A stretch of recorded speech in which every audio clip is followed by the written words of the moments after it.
ఎక్కువ ప్రోటీన్ తింటే ఎక్కువ ఫ్యాట్ కరిగిద్దా? ఈ క్వశ్చన్ చాలా మందికి ఉంటుంది. దీని గురించి మాట్లాడుకుందాం. ఫస్ట్ ఆఫ్ ఆల్ మీరు ఏదైనా సరే ఒక ఫుడ్ తిన్నారంటే అది కరిగించుకోవడానికి మీ బాడీ కొన్ని క్యాలరీస్ని ఖర్చు పెట్టిద్ది అనమాట.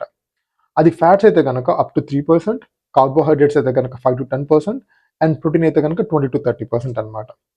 అంటే మీరు కానీ 100 grams ఆఫ్ ప్రోటీన్ తింటే అది కరిగించుకోవడానికి మీ బాడీ 20-30 క్యాలరీస్ని ఖర్చు పెట్టిద్ది. ఓకే, అండ్ గుర్తుపెట్టుకోండి, అయినా సరే మీరు బరువు తగ్గాలంటే మీరు క్యాలరీ డెఫిసిట్లో ఉండాల్సిందే.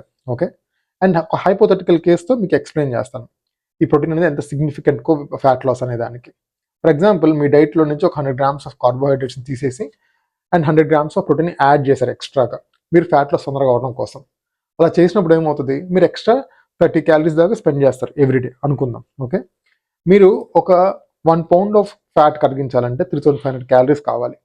సో ఇక్కడ మీరు రోజుకి 30 calories కాబట్టి it will take more than 100 days to lose 1 pound of fat. Okay, ఇది అంత సిగ్నిఫికెంట్గా ఏం కాదు. సో దీనికోసం అని మనం కార్బోహైడ్రేట్స్ ఫ్యాట్స్ని తగ్గించేసి ప్రోటీన్ పెంచక్కర్లేదు. దీనివల్ల మీకు ఫుడ్ అనేది బోరింగ్ అయిపోతుంది, మీరు లాంగ్ వీడియోలో దాన్ని కంటిన్యూ కూడా చేయలేరు. కాబట్టి మీరు కానీ ఎనఫ్ ప్రోటీన్ తీసుకుంటుంటే around like 1-2 grams of your body weight in kgs, that is more than enough. Okay, hope this is helpful for you. Stay healthy, stay fit. Thank you.